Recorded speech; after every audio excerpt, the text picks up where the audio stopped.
Halo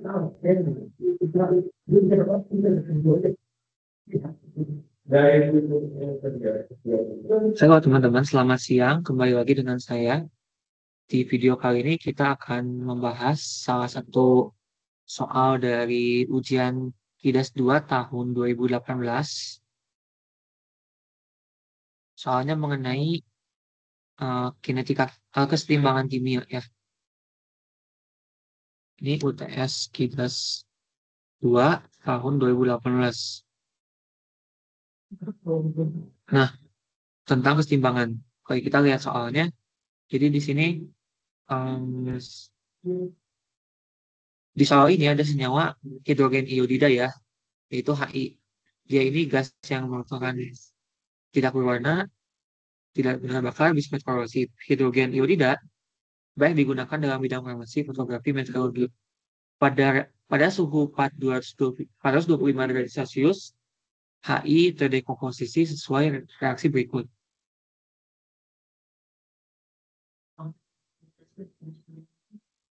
Ingat ya, di sini ada nilai delta H-nya positif, berarti ini reaksinya endoterm. Oke? Nah, kemudian nilai delta H-nya diasumsikan tidak dipengaruhi suhu ya, jadi selalu tetap pada suhu berapapun. Nah, diinformasikan sama soalnya kalau pada suhu 425 derajat Celcius itu nilai Kp-nya 1,8 kali 10 pangkat min 2. Atau dituliskannya berarti gini ya.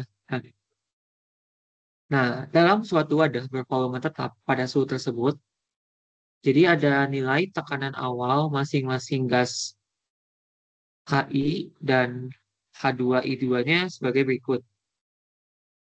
HI-nya 0,5 atm, H2 dan I2-nya 0,3 atm. Itu di keadaan mula-mula ya. Nah, pertanyaan yang pertama, hitung nilai angka banding reaksi atau KP untuk reaksi di atas. Q itu adalah quotient ya. Quotient ini sama untuk kita mencarinya dengan mencari nilai K gitu. Ya, tetap membagi nilai tekanan atau konsentrasi produk terhadap reaktannya. Coba kita tuliskan dulu notasinya. KP sama dengan sesuai dengan persamaan yang ini ya. Berarti kita melihat yang produk dulu, pH2 kali PI2 per PHI. Jangan lupa PHI-nya dikuadratkan karena koefisiennya 2. Kita masukkan nilai-nilai yang ada itu tekanannya pada saat keadaan awal kan ya.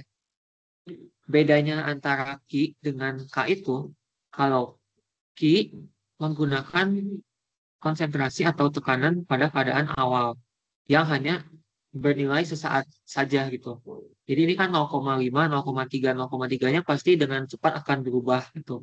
Sementara kalau untuk menghitung nilai K, kita menggunakan nilai tekanan atau konsentrasinya pada keadaan yang sudah setimbang gitu. Pada saat equilibrium ya, kesetimbangan. Jadi itu adalah nilai di mana konsentrasi atau tekanannya tidak berubah lagi. Nah, kita masukkan angkanya, H2 dan I2-nya sama ya, 0,3. HI-nya kan 0,5, berarti dikuadratin kayak gini. Jadi 0,6 kali 0,6 jadi 0,36 ya. Nah, kita udah dapat jawabannya. Berdasarkan nilai Q yang kita dapatkan ini, tentukan arah reaksi untuk mencapai keseimbangan. Berarti karena nilai Q-nya kan berbeda dengan nilai K ya.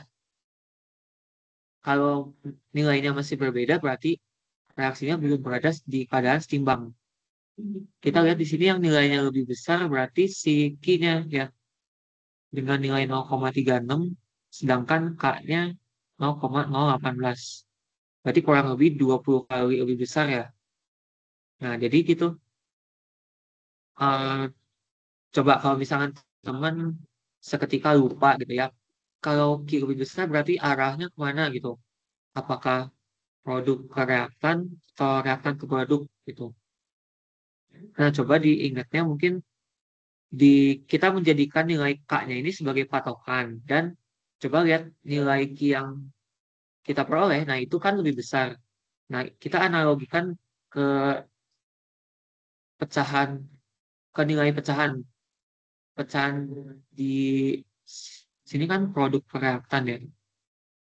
Yang menyebabkan suatu pecahan bernilai besar itu karena apanya? Pembilangnya atau penyebutnya yang bernilai terlalu besar. Yang pembilangnya kan, kalau pembilangnya terlalu besar nilainya atau yang reaktannya itu terlalu kecil, berarti dia nilainya hasil pembagiannya akan semakin besar gitu. Nah, itu kaitannya ya. Berarti produknya terlalu berlebih, produknya harus dikurangi dan reaksinya berjalan dari produk ke reaktan.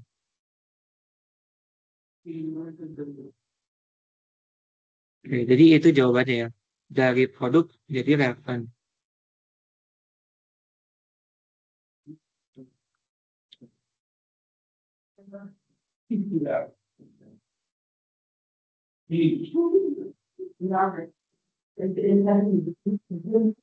Nah, kemudian yang pertanyaan C-nya, hitung tekanan parsial masing-masing gas setelah mencapai kesetimbangan pada 425 derajat.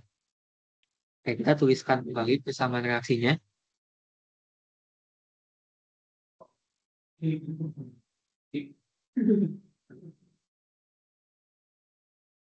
Kita menyelesaikan perhitungan ini dengan cara MRS gitu ya, mula-mula reaksi setimbang.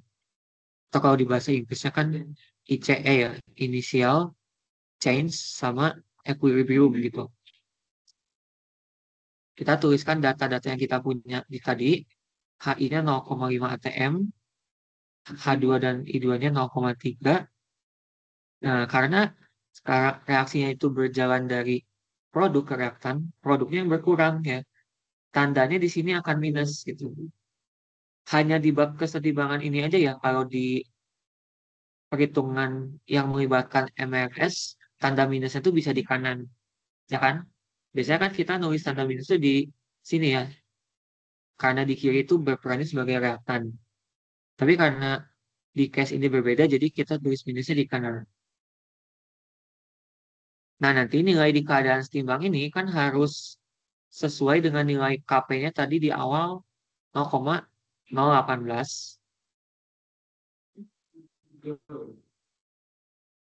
Kita nggak tahu keadaan setimbangnya ini masih tekanan ketiganya harus berapa. Jadi kita nggak bisa ngira-ngira di sini bakal min berapa dan di sini nambah berapa. Makanya kita menggunakan variabel ya. Sekarang kita gunakan variabel min x dulu di sini. Kemudian yang di HI-nya kita karena lihat di situ koefisiennya 2, berarti di sini nambahnya 2x ya. Nah, dan ini 0,3 min x, 0,3 min x. Nah, jadi kita kalau udah punya nilai di keadaan setimbang ini, bisa kita bikin persamaan K-nya dan disamakan dengan nilai yang ini.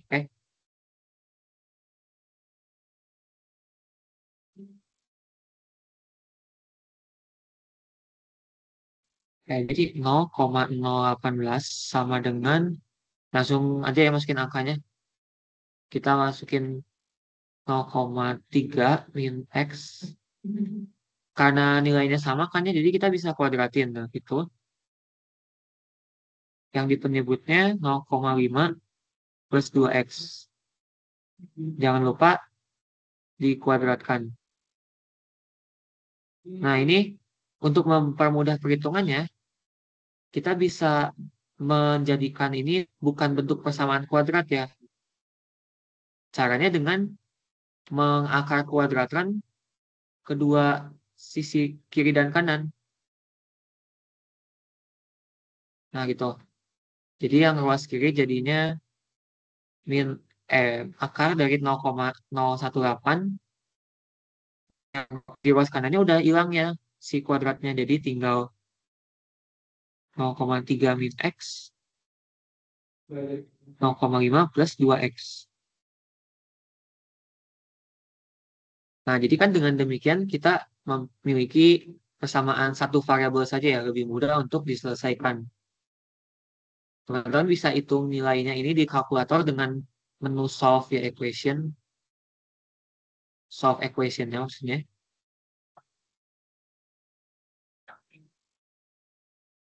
Jadi karena ini aku pakai Wolfram ya biar lebih cepat.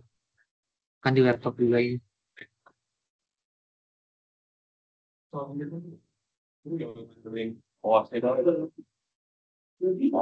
Jadi kita memperoleh nilai X-nya 0,184 nah, kira-kira.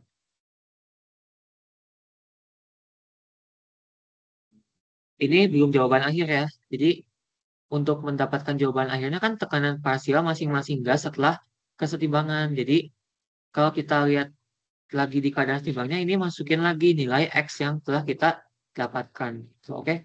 Berarti uh, tekan bukan konsentrasi ya. Tekanan HI saat kesetimbangan 0,5 tambah 2 tambah berapa tuh? 0,378 ya.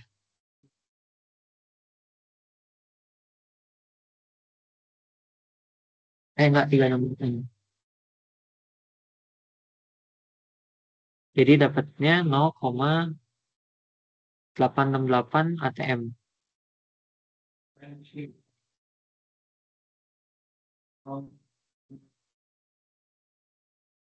Sementara yang tekanan I2 dan tekanan H2-nya akan sama ya. 0,3 min X berarti 0,3 min 0,184. Jadinya 0,116. Nah, kita pengen ngecek jawaban kita benar nggak nih? Gimana caranya? Kita masukin lagi ya ke sini. Nanti bakal benar menghasilkan 0,018 enggak gitu. Coba kita tuliskan 0,116 kuadrat per 0,868 kuadrat.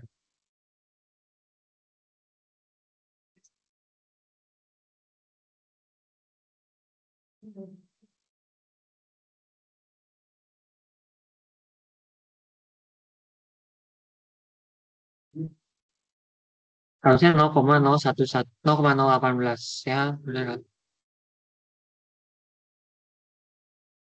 Oke, ini ya 0,0178 karena kan kita tadi melakukan pembulatan ya di sininya. Oke, terbukti benar gitu. Paham ya, teman-teman? Nah, kita lanjut yang D. Setelah reaksi mencapai kesetimbangan, jelaskan pengaruh penurunan suhu terhadap nilai Kp. Oke, jadi ini masuk ke bagian konsepnya ya mengenai prinsip pergeseran setimbangan dari Le Chatelier. Salah satunya tentang suhu. Ya, jadi kalau ketika suhu diturunkan, reaksinya itu bergeser ke arah reaksi eksoterm.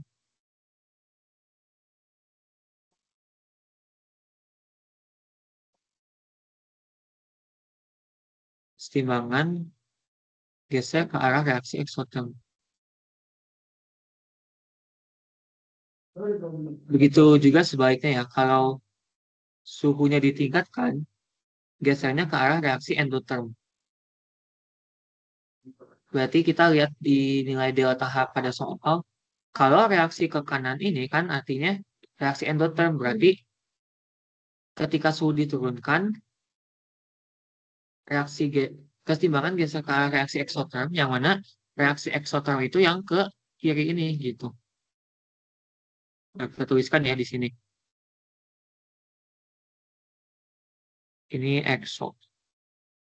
Kalau ke kanan, endo.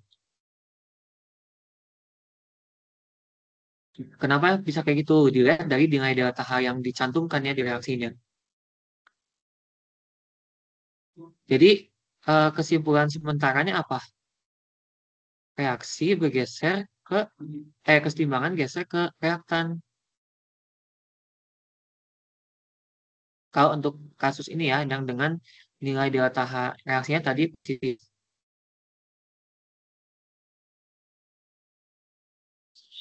Nah, akibatnya kalau bergesernya reaktan, bagaimana pengaruhnya ke nilai Kp-nya? Tuh, kita lihat kembali kan ya, kalau nilai Kp itu produk per reaktan. Ketika reaksi bergeser dari ke reaktan, berarti kan produknya akan berkurang, reaktannya akan meningkat. Nah, jadi gimana kalau pembilangnya makin kecil, penyebutnya makin besar? Akibatnya nilai Kp akan berkurang gitu. Kebayangkan ya, karena pembilangnya makin kecil, penyebutnya makin besar. Jadi nilai pecahannya akan makin kecil. Kp akan berkurang. Kayak yang terakhir, bagaimana kalau volumenya ditingkatkan gitu. Ini salah satu pengaruh Cateria yang lain ya. Volume itu berkaitan dengan tekanan. Kalau volume ditingkatkan, tekanannya kan berkurang ya. Ini saling berkebalikan. Volume ditingkatkan berarti reaksinya akan bergeser ke ruas yang punya koefisien gas lebih besar.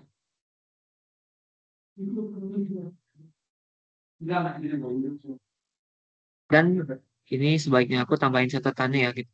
Tekanan ditingkatkan, volume akan berkurang. Jadi ke arah koefisien gas yang lebih kecil.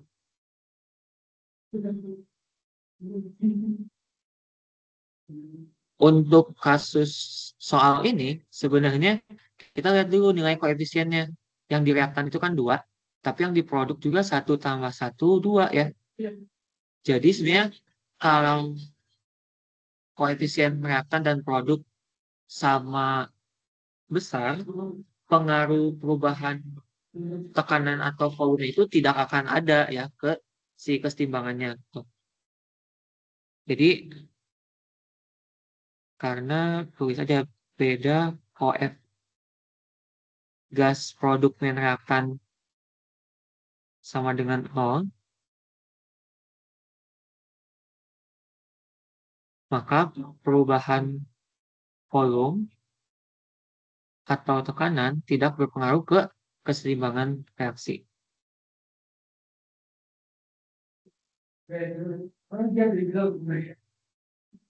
Karena kan sama-sama imbang ya, nggak ada yang lebih besar ataupun lebih kecil gitu.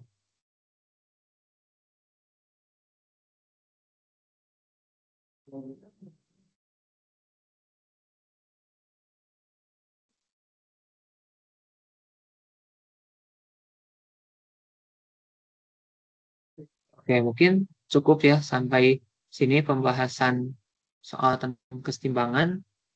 Kita akan lanjut lagi di video lainnya. Sekian teman-teman. Terima kasih.